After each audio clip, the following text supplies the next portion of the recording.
ఇంకా ఎంత దారుణంగా ఉంటుందంటే కాంగ్రెస్ పార్టీ యొక్క వైఖరి ఈ యాసంగిలో మన నల్గొండ జిల్లాలో ఏదైతే కాళేశ్వరం నుంచి ఎస్ఆర్ఎస్పి నుంచి కాకతీయ కెనాల్ నుండి రావాల్సినటువంటి నీటిని ఇవ్వకుండా ఎందుకోసం ఇవ్వలే నీళ్లు కేసీఆర్ కాళేశ్వరం కట్టిండ్రు అది పని చేస్తలేదని చెప్పాలనేటటువంటి ఒక కక్షతో తప్ప ఇంకొకటి ఏం లేదు కేవలం కేసీఆర్ ఆనవాళ్ళు లేకుండా చేయాలి కేసీఆర్ అంటే కాళేశ్వరం గుర్తు రావద్దు కేసీఆర్ అంటే యాదాద్రి గుర్తు రావద్దు కేసీఆర్ అంటే థర్మల్ పవర్ ప్లాంట్ మనం ఇక్కడ పెట్టినటువంటిది గుర్తుకు రావద్దు ఇదే ఆలోచనతో మీరు నీళ్ళు ఆపినరు ఇక్కడ కాళేశ్వరం కింద 3,30,30 ఎకరాలు 30,000 ఎకరాల నిండబెట్టినరు నాగార్జున సాగర్ కింద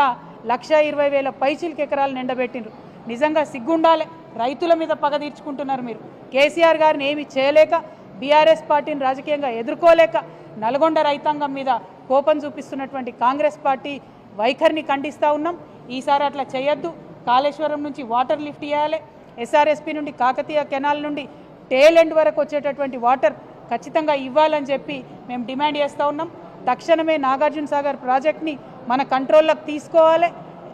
లెఫ్ట్ నుంచి వచ్చే లెఫ్ట్ కాలువ నుండి వచ్చేటటువంటి నీటిని కూడా మన జిల్లాకు వచ్చేలాగా ప్రయత్నం చేయాలని కూడా ఉత్తమ్ కుమార్ రెడ్డి గారిని మేము డిమాండ్ చేస్తూ ఉన్నాం మరి కేసీఆర్ అంటేనే కాలువలు చెరువులు రిజర్వాయర్లని ఒకప్పుడు చెప్పుకున్నాం మనం అట్లా కాంగ్రెస్ పార్టీ వారి వేగాన్ని అందుకోలేక నీటి మీద అధ్యయనం చేయలేక కృష్ణానదిలో కూడా మన వాటాను కాపాడలేనటువంటి పరిస్థితి అలా ఉన్నది కాబట్టి నల్గొండలో ఉన్నటువంటి మేధావులకు విద్యార్థులకు రైతన్నలకు నేను విజ్ఞప్తి చేస్తూ ఉన్నాను కృష్ణా ట్రిబ్యునల్లో వాదనలు సరిగ్గా కాంగ్రెస్ పార్టీ వినిపించలేకపోతా ఉంది మీరందరూ కూడా ఒత్తిడి పెంచాలి ఉత్తమ్ కుమార్ రెడ్డి గారిని వాదనలు సరిగ్గా వినిపించాలని చెప్పి ప్రభుత్వం మీద ఒత్తిడి పెంచాలి ఎట్ ద సేమ్ టైం మన హక్కుగా మనకు రావాల్సినటువంటి రేషన్ కార్డులు కావచ్చు వాళ్ళు వాగ్దానాలు ఇచ్చినటువంటి ఏ పథకాలైనా వాటి అమలు కోసం ప్రయత్నం చేయాలి ఇక చివరిగా మా నల్గొండ ఆడబిడ్డలకు నేను విజ్ఞప్తి చేస్తూ ఉన్నాను మనకు ఈ కాంగ్రెస్ ప్రభుత్వం వచ్చినప్పటి నుంచి ఆడబిడ్డలకు ఇచ్చిన ఏ ఒక్క వాగ్దానాన్ని కూడా పూర్తి చేయలేదు అది పెన్షన్ పెంచుతామన్నారు పెంచలేదు ఇప్పటికి కూడా గదే కేసీఆర్ పెన్షన్ పాత పైసలే 2,000 నెలకు వస్తున్నాయి తప్పితే తాత అవ్వలకు కొత్తగా పైసలు వస్తలేవు మాకు బీడీ కార్మికులు ఉంటే వాళ్ళకు పైసలు వస్తలేవు 18 ఏళ్ళు దాటినటువంటి విద్యార్థులు ఉంటే స్కూటీలు ఇస్తామన్నారు అవి వస్తలేవు మా ఆడబిడ్డలకు 2,500 రూపాయలు ఇస్తామన్నారు నెలకు అవి వస్తలేవు మరి ఈ విషయంలో ఆడబిడ్డలందరూ కూడా ఆలోచన చేయాలి పెద్ద ఎత్తున దీని మీద ఉద్యమం చేయాలని చెప్పి నేను మా ఆడబిడ్డలందరినీ కూడా రిక్వెస్ట్ చేస్తూ ఉన్నాను మరి పథకాలు వాళ్ళు ఇచ్చినామని చెప్పేటటువంటి కూడా అక్క చెప్తున్నట్టుగా గ్యాస్ పథకం కావచ్చు విద్యుత్కి సంబంధించినటువంటి సబ్సిడీ కావచ్చు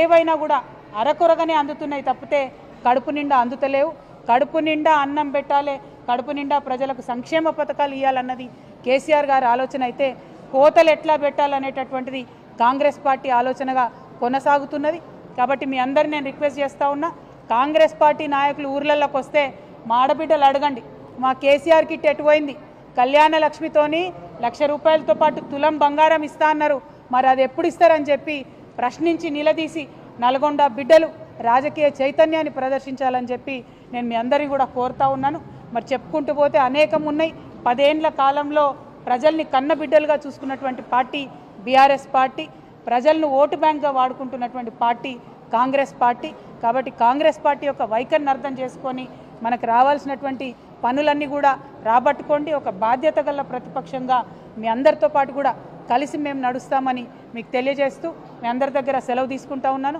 ఆ లక్ష్మీ నరసింహస్వామి దయ వల్ల ఉమ్మడి నల్గొండ జిల్లా ప్రజలందరూ కూడా బాగుండాలని చెప్పి మరొకసారి ప్రార్థన చేస్తూ ఉన్నాను